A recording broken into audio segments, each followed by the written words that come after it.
Bitcoin is sitting at 67,000. The composite score is -6 out of 9. All 3 Cantillon layers.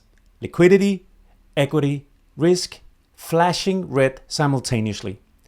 That's the worst configuration this model produces. The S&P is at 6,740. Nasdaq just broke below 24,600. And the dollar just rejected 99.8 after a near full round trip from its January crash. This week I'm covering 5 charts: S&P 500, Nasdaq, US dollar and gold. And I'm gonna show you exactly what the institutional flow looks like right now, what levels matter and what I'm watching before I put on any risk. So let's get into it. A quick note if you're new here. I don't predict markets. I don't have price targets by end of quarter. What I do is I read the Cantillon regime, a composite scoring system built on the sequence that liquidity moves first, equities follow, and risk assets like BTC get the overflow. When the sequence is aligned and positive, you lean long. When it breaks down, like it is right now, you get defensive.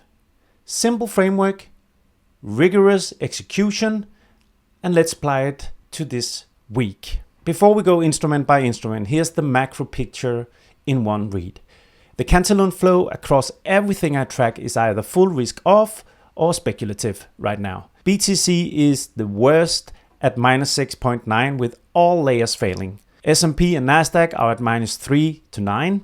Technically less bad, but the only layer that's still green is risk, which in this framework means late money, not institutional conviction. Gold is the single outlier. It has a bullish bias, volume compression is building, institutions still defending it. The DXY just rejected at 99.8 after reclaiming everything it lost in January. Whether the dollar continues lower or holds here will decide whether risk assets get any relief this week. That's the battlefield.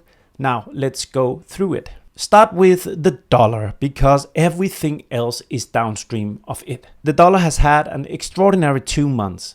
It collapsed from January at 99.5 all the way down to 95.6 in late January. Nearly 4 full points in under 2 weeks. Then through February, it quietly crawled back, and at the start of March, it spiked to 99.8, basically a full round trip. Then it was immediately rejected at the highs. That rejection matters. Price is now back at 98,855, sitting right on this dotted level, the same area where DXY spent most of January before its collapse began. This is now the key zone. 2 scenarios going into this week. Scenario 1, DXY holds 98.5 to 99 and pushes back towards 99.8. This is the bear case for everything else. A strong dollar keeps pressure on equities and crypto. Gold may still hold because it's in safe haven mode, but risk assets won't recover with DXY pushing new highs. Scenario 2 is DXY breaks below 98.5 and starts rolling back towards the 97.5. This is the relief valve. Dollar weakens, liquidity conditions improve slightly, and you can see a bounce attempt in Bitcoin and equities. It won't fix the regime overnight, but it takes pressure off. So watch the 98.5 as the line in the sand this week. How DXY behaves around that level will set the tone. Now, Bitcoin. And this is the most important chart of the week for anyone trading risk assets. I'm using the institutional volume terminal. If you look at the composite score, it's -6 out of 9. Full risk off. Every layer. Liquidity, equities, risk. Everything falling simultaneously. The swing type has officially flipped to bear at 316 bars. Stability is 0 out of 2. And convergence has diverged to 0. Price is 67,000 and the structure is not pretty. Let me walk you through the key levels. The first level I'm watching is 65,000. This is a clean psychological level and aligns with previous consolidation. If we close a 4-hour candle below 65,000 with momentum, it opens the door to the next zone. Below 65K, the magnet is 62 to 63.5. That purple demand zone, multiple strong divergence signals fired in the area previously. That's where the model detected institutional absorption. If we get there, it becomes interesting from a long side, but only with confirmation signals, not before. On the upside, BTC needs to reclaim 69 to 70,000, hold above the key red resistance level to change the near-term picture. That's where the swing VWAP is sitting.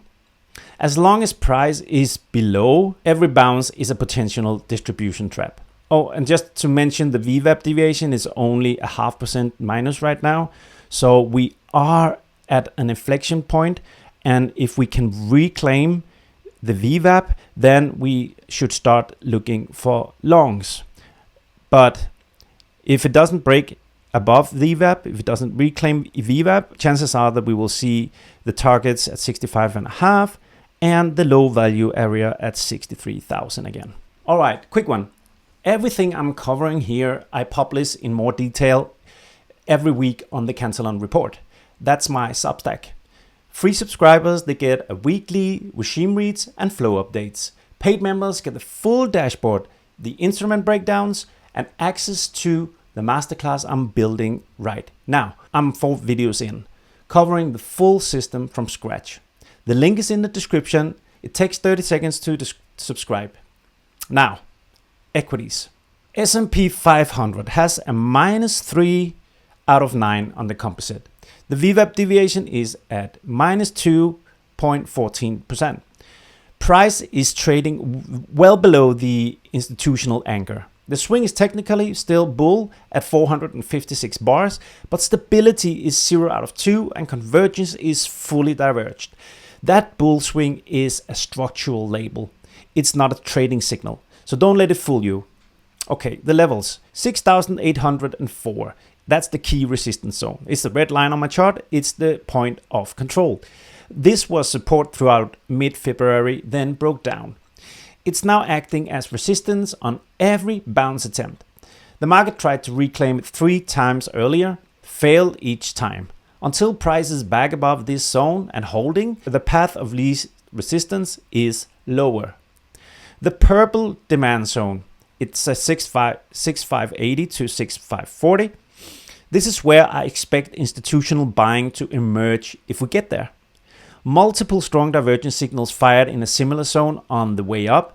That tells me the model sees institutional interest in that area.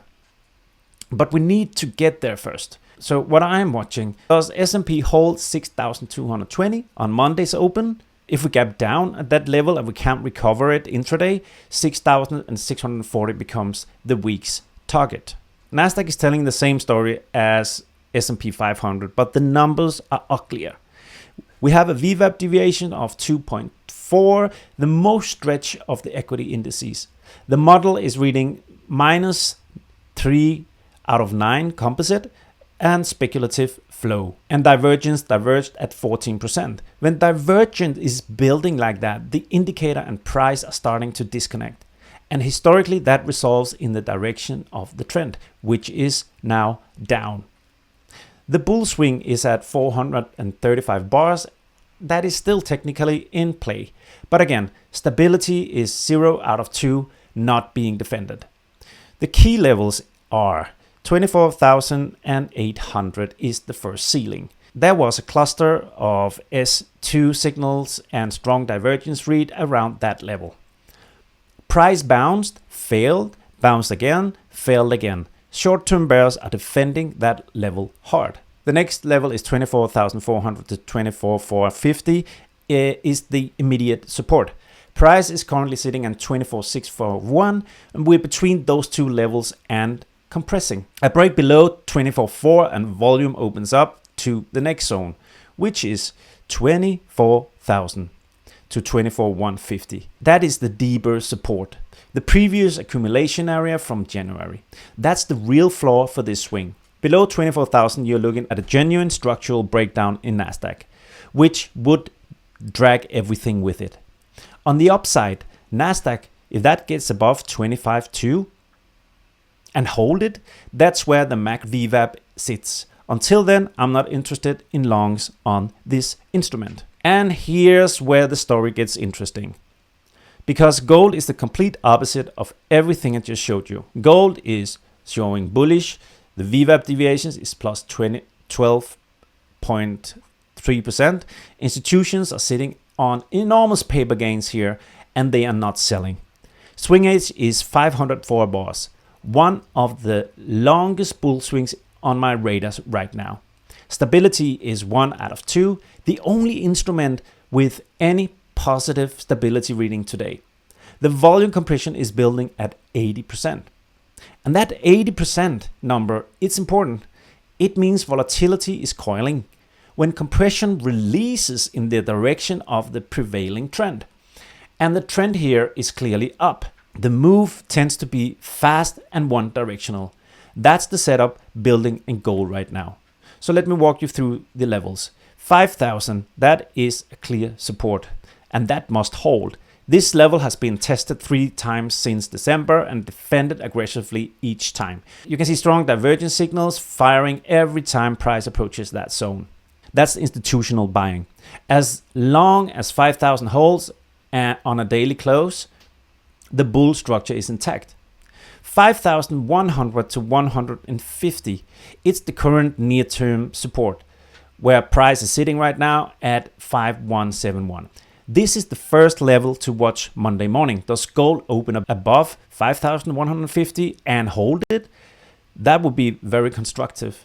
On the upside, 1,400 to 5,430 is the target if compression releases. No resistance between 5.2 and there is open air. So here's the Cantillon read on gold. When liquidity is failing and equities are under pressure, capital has to go somewhere. Right now, it's going into one asset in the sequence that acts as a monetary store of value. This isn't a random gold bull market. This is the Cantillon effect playing out in real time. Institutions rotating away from risk before the overflow hits retail. All right, so here's the week in a clean summary. The Dixie, watch 98.5 if that holds. Risk stays under pressure, breaks lower, watch for relief bounces in equities and Bitcoin. Bitcoin, it has -6 out of 9, full risk off. Key levels towards 65 to the downside, 69 to 70 for any bullish reclaim. No model signals active, so don't force it. The S&P has -3 to 9 and a bear bias. 6,720 is the floor this week, close below it, and 6,640 becomes the target. Resistance at 6,840 and 6,855.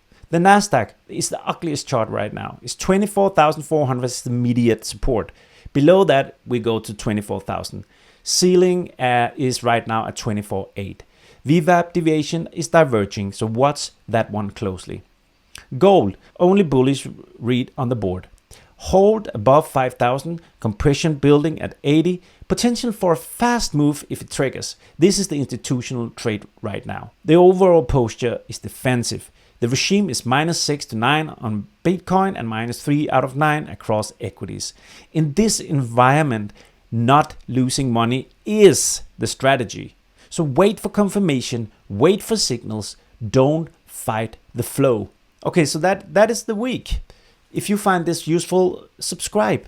I do this every week before the open, and I publish the detailed reads on StopStack throughout the week. The link below for both of them. One more thing, if you want to understand the full framework behind how I read these charts, I'm building out a masterclass on the Cantillon report.